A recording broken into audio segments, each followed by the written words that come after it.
तो बच्चों कैसे हैं आप लोग। Welcome back to my new video, जिसमें हम लोगों ने पिछली वीडियो में देखा था अ लेटर टू गॉड वाले चैप्टर में कि किस तरह से एक हैवी हेलस्टॉर्म ने पूरा का पूरा खेत बर्बाद कर दिया था लेंचो का, और वो बहुत ही ज़्यादा दुखी हो गया था और वो अपने बच्चों से कह रहा था कि लगता है हम इस साल भूखे रहेंगे। लेकिन उसकी पत्नी उसको सांत्वना देते हुए कहती है कि नहीं, ऐसा नहीं होता है कि कोई भूख से भला मरता है। तो उसके मन में एक फेथ होता है कि हाँ, एक कोई तो होगा जो हमारी मदद करेगा। तो उसको भगवान के ऊपर विश्वास होता है कि हाँ, केवल ईश्वर ही है जो उसकी मदद कर सकता है इतने मुश्किल दिनों में। तो वो क्या करता है, भगवान को एक पत्र लिखता है। उस पत्र पे वो लिखता है कि मुझे बस 100 पैसे चाहिए ताकि मैं अपने खेतों को दोबारा बो सकूं, और तब तक के लिए जब तक फसलें नहीं आती हैं मैं अपने परिवार का और अपना पेट पालन पोषण कर सकूं। तो ये पत्र जब मतलब उस पर लिखा है ना एड्रेस, तो उसने लिखा था गॉड को एड्रेस उसने डाला था। तो जब वहाँ के पोस्ट मास्टर ने उसको पढ़ा तो वो लोग बहुत एक तरह से थोड़े से परेशान भी हुए कि अब हम बताओ गॉड का एड्रेस कहाँ से ढूंढेंगे, गॉड इज़ प्रेजेंट एवरीवेयर और God is not existence here. तो वो लोग परेशान हो जाते हैं कि हम लोग अब कैसे ढूंढेंगे। तो उसके बाद फिर वो लोग हंसते भी हैं कि अब तो हम लोगों को गॉड का एड्रेस ढूंढना है, और थोड़े से भावुक भी हो जाते हैं कि क्या फेथ है भगवान पर इस इंसान का। अगर मेरे भी पास ऐसा फेथ होता तो क्या बात थी। तो आगे हम लोग देखते हैं कि क्या होता है, आखिर वो लोग क्या करते हैं उस पत्र के साथ। तो चलिए शुरू करते हैं। और हाँ, आप लोग एक बात अच्छे से ध्यान रखिएगा कि अगर जब तक आप लोग इसको रिवाइज नहीं करेंगे आप लोगों के दिमाग में कुछ भी नहीं बैठेगा। तो चलिए आज हम लोग आगे शुरू करते हैं। इसलिए in order not to shake the writer's faith in God. Shake मतलब होता है हिलाना, या फिर यहाँ पे इसका मतलब है डगमगाना, ठीक है।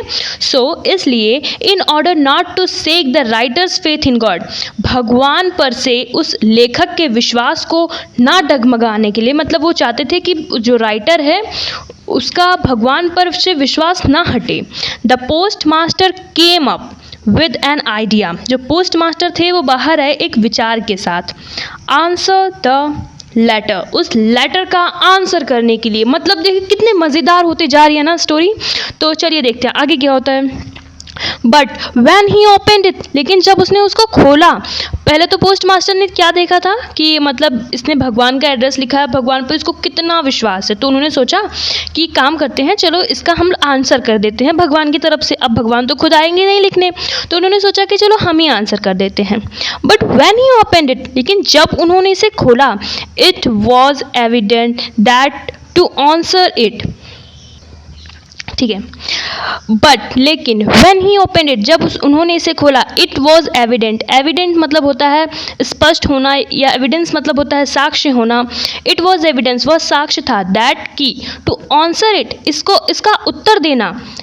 ही नीडेड समथिंग मोर, उसको और भी चीज़ों की ज़रूरत थी। देन गुड विल, एक अच्छी भावना के साथ साथ उसे और भी चीज़ों की ज़रूरत थी। इंक एंड पेपर, यहाँ पे इंक एंड पेपर का मतलब है कि वो स्याही से लिखता है ना, वो उसने सोचा था कि मैं पेपर से इंक से अपना काम चला लूँगा। लेकिन उसने जब उसको खोल कर देखा तो वो मतलब उसने देखा ना कि उसने 100 पैसे मांगे थे। तो उसने सोचा कि ये तो भावना से भी कहीं ज़्यादा की बात है, तो ये इंक और पेन से इसका काम नहीं चलेगा, जितना सोच रहा था उससे इसको कहीं ज़्यादा की ज़रूरत है। तो वही इसमें लिखा गया। बट ही स्टक, लेकिन वो अडिग रहा। पहले तो उसने सोचा कि लाओ मैं लिख कर दे देता हूँ, उसका आंसर क्या ही जाता है, भगवान का विश्वास भी बना रहेगा। लेकिन जब उसने देखा तो उसने पैसे मांगे हैं, तो उस पर जरा थोड़ा सा परेशान हुआ। लेकिन ही स्टक, वो अडिग रहा। टू हिज रिजोल्यूशन, अपने निर्णय पर।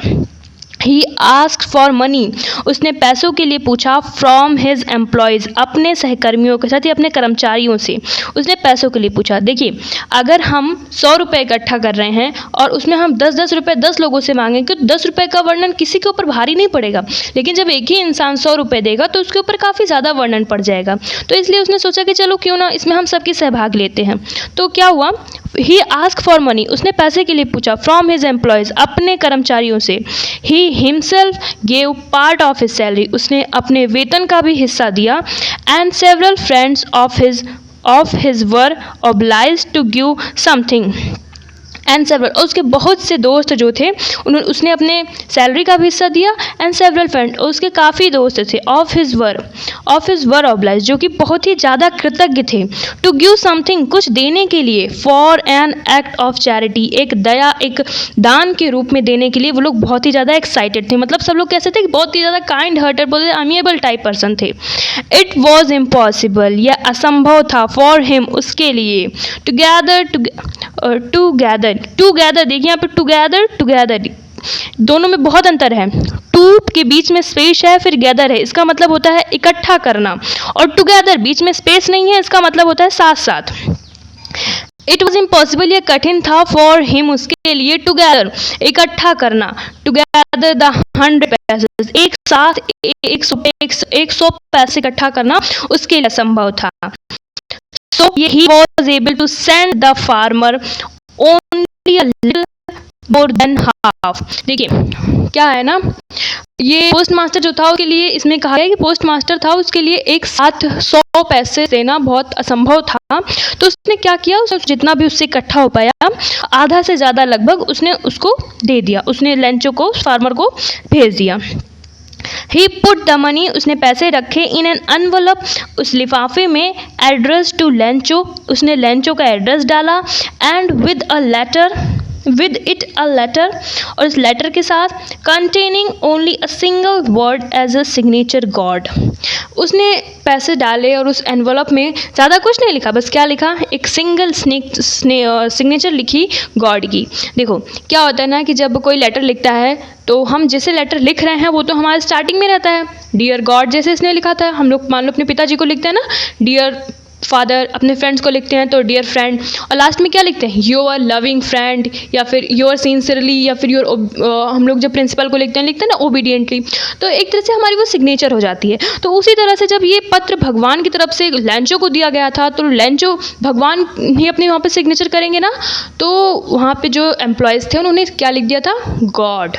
तो अब चलिए आगे की वीडियो में हम लोग देखेंगे कि लेंचो को आखिर ये पैसे मिलते हैं कि नहीं मिलते हैं, फिर आगे क्या होता है। अब इसमें बहुत सी मज़ेदार चीज़ें हैं, तो आगे आप लोग एक भी वीडियो मिस मत करिएगा। मैं आपके लिए ऐसे ही रोज़ एक अच्छी वीडियो लाती रहूँगी, और आप लोगों का धीरे धीरे थोड़ा होकर सारा सिलेबस कवर हो जाएगा। आप लोग बिल्कुल भी चिंता मत कीजिएगा। और हाँ, आप लोगों की एक चैप्टर ख़त्म होने के बाद MCQ की भी प्रैक्टिस होगी, तो आप लोग ऐसा मत सोचिएगा कि क्वेश्चन प्रैक्टिस नहीं होगी, क्वेश्चन प्रैक्टिस भी होगी, MCQ भी होगा, और मोस्ट इंपॉर्टेंट क्वेश्चन भी बताए जाएंगे। तो आप लोग लगातार इस चैनल को फॉलो करते रहिएगा और इसको अच्छे से रिवाइज करते रहिएगा। चलिए, थैंक यू।